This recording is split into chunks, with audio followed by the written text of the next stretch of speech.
Good morning friends. दोस्तों आज हम लोग बात करेंगे कमर्शियल पायलट के बारे में।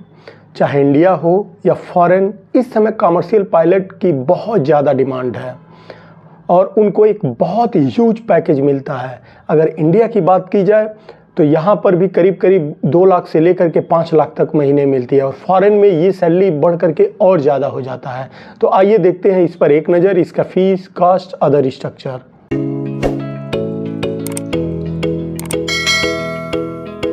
दोस्तों कमर्शियल पायलट में एडमिशन के लिए ये ज़्यादातर बैचलर ऑफ इंजीनियरिंग बीटेक को प्रायोरिटी दी जाती है। स्पेशली जो लोग एरोनॉटिकल इंजीनियरिंग या एयरक्राफ्ट ऑपरेशन या इस तरह का जो कोर्स किए हैं, इनको ज़्यादा प्रायोरिटी दिया जाती है, क्योंकि उनको मेंटेनेंस जो इंजीनियरिंग इंटरनल होती है एक किसी भी फ्लाइट के ऑपरेशन का, तो इसके बारे में भी उनको पता होता है।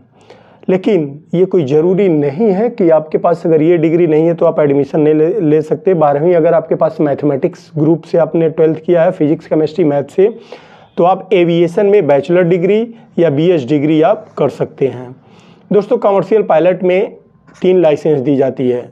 सेम स्टूडेंट पायलट लाइसेंस, जैसे एक 4 व्हीलर व्हीकल चलाने के लिए लर्निंग होती है तो ये एक लर्निंग लाइसेंस आप कर सकते हैं। सेकंड होती है प्राइवेट लाइसेंस। इस लाइसेंस के बाद आप सिर्फ और सिर्फ पर्सनल जो फ्लाइट है उसको उड़ा सकते हैं, कमर्शियल फ्लाइट नहीं। थर्ड होती है commercial pilot licence. Commercial pilot licence के लिए 3 इयर्स का ट्रेनिंग प्रोग्राम जरूरी होता है और प्राइवेट लाइसेंस के लिए 1 ईयर और स्टूडेंट पायलट लाइसेंस ये 6 मंथ के प्रोग्राम के बाद आप गेन कर सकते हैं। अगर बात करें इसकी एलिजिबिलिटी की, तो जैसा कि मैंने पहले बताया कि 12वीं फिजिक्स केमिस्ट्री और मैथ 50% से अगर आप पास हैं तो आप एज ए कमर्शियल पायलट के लिए अप्लाई कर सकते हैं। प्राइवेट लाइसेंस के लिए जो मिनिमम एज होती है वो होता है 16 इयर्स और कमर्शियल पायलट के लिए 18 to 30 ईयर एज होना ज़रूरी है। 18 से 30 साल के बीच में आप कभी भी अप्लाई कर सकते हैं।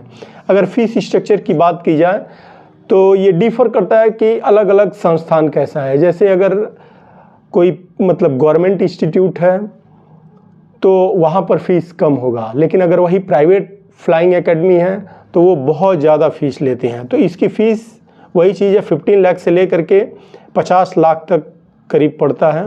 और इसका जो ट्रेनिंग कॉलेज है इंडिया में, national flying training institute, government aviation training institute, Indian institute of engineering and aeronautics and Indian institute of aeronautics, ये गवर्नमेंट का है, ये अलग अलग है। तो ये डिपेंड करता है कि किस जगह से आप कर रहे हैं। अगर आप एयरफोर्स में हैं तो ये ट्रेनिंग आपको फ्री में दिलाई जाती है। तो ये इस चीज़ को लेकर के डिफरेंस होती है कि आप किस जगह से, प्राइवेट अगर इंस्टीट्यूट से लेंगे, सेम इंजीनियरिंग जैसा है, प्राइवेट जगह से लेंगे तो आपको बहुत ज़्यादा फीस देना पड़ेगा। और अगर आपने क्वालिफाई कर लिया गवर्नमेंट में तो आपकी फ़ीस कम हो जाती है या एकदम नॉमिनल हो जाता है। लेकिन गवर्नमेंट की कुछ मैंडेटरी रिक्वायरमेंट होता है कि आप उसको करने के बाद उनका कुछ मिनिमम ईयर्स होता है कि उतने समय तक आपको सर्विस देना ही देना है।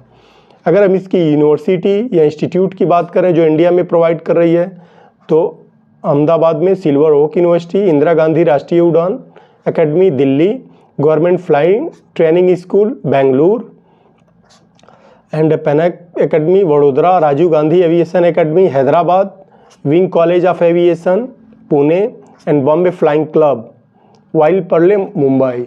तो ये कुछ ऐसे एकेडमी हैं, बाकी इसके अलावा भी है, लेकिन ये कुछ मेन एकेडमी है जो काफ़ी फेमस है। अगर हम इसके करियर ग्रोथ और जॉब की बात की जाए तो आपको कमर्शियल पायलट लेने के लिए लेने के बाद एक कैप्टन बनने के लिए 1500 फ्लाइंग आवर्स कम से कम चलाना, फ्लाइट उड़ाना, या as a assistant, as a attendant, as a associate आपको वहाँ पर एक्सपीरियंस होना ज़रूरी होता है। तब जा कर के आप एक एयरलाइन का कैप्टन बनते हैं। अदरवाइज सब कैप्टन, एसोसिएट अक्सर आप लोगों ने फ़्लाइट में देखा होगा, बस वही होता है। एक काफ़ी एक्सपीरियंस होने के बाद as a flight training instructor और फ्लाइट ऑपरेशन मैनेजर के तौर पर भी काम कर सकते हैं। As a being a pilot न सिर्फ इंडिया में बल्कि ये फॉरेन में भी one of the best career opportunity के रूप में देखा जाता है। फॉरेन में देखा जाए बहुत सारे ऐसे इंडियन एग्जीक्यूटिव हैं जो यहाँ से ट्रेनिंग लेने के बाद अभी भी वो कई फॉरेन कंट्री में अपनी सेवाएं दे रहे हैं इंडियन लाइसेंस के बाद। वहाँ रिफ्रेशन कोर्स बस करना होता है। अगर हम फॉरेन से ट्रेनिंग लेने की बात की जाए तो मलेशिया में बहुत सस्ता है, जिसका कॉस्ट सिर्फ 10 से 12 लाख रुपए, मतलब इसकी कॉस्ट करीब आती है। और यही चीज़ अगर फिलीपींस में देखा जाए तो ये 9 से 10 लाख रुपए सिर्फ कॉस्ट आता है। अगर इसमें कैरियर अपॉर्चुनिटी की बात, तो पूरी दुनिया इस समय जो पायलट है उनकी शॉर्टेज से गुजर रहा है। करीब 2023 तक 3000 पायलट की रिक्वायरमेंट है और ये 2032-35 तक जाते जाते 18,000 तक रिक्वायरमेंट हो सकता है। वजह क्या है कि इस समय गवर्नमेंट ट्रेन या रोड फैसिलिटी के बजाय छोटे छोटे जगहों पर हर कंट्री में, आप इंडिया में ही देख लीजिए कि एक छोटे छोटे शहरों को भी फ्लाइट से कनेक्ट कर दिया गया है और वो मतलब एक दूसरे के साथ इंटर कनेक्टेड हैं।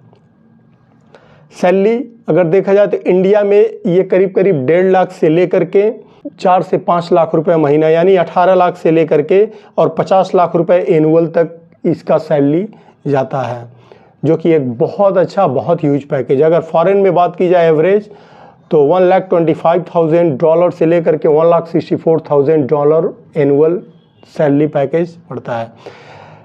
पायलट का job one of the top 8 high paying job में से एक माना जाता है। मतलब दुनिया की जो सबसे ज़्यादा सैलरी देने वाली जॉब है वो है पायलट। तो ये टॉप में से एक है, आप समझ सकते हैं टॉप 10 में इसका रैंक आता है। तो इस प्रकार से आप देख रहे हैं कि एक पायलट बहुत ही हाई डिमांडेड और एक ऐसा फील्ड है जहां पर पायलट की कमी से इंडस्ट्री जूझ रही है। तो अगर आपके पास भी नो डाउट है पैसा है या एक बहुत क्वालिफाइड है, मतलब बहुत ही पढ़े लिखे हैं, तो आप गवर्नमेंट एकेडमी क्वालिफाई कर सकते हैं। और अदरवाइज आपका इंटरेस्ट है तो आप किसी भी प्राइवेट इंस्टीट्यूट से इस कोर्स को करके और as a commercial pilot licence अपने करियर की शुरुआत कर सकते हैं। तो आज के लिए इतना ही, अगले दिन किसी नए टॉपिक पर मिलेंगे। तब तक के लिए थैंक यू और प्लीज़ चैनल को लाइक, शेयर और सब्सक्राइब करिए। Thank you friends.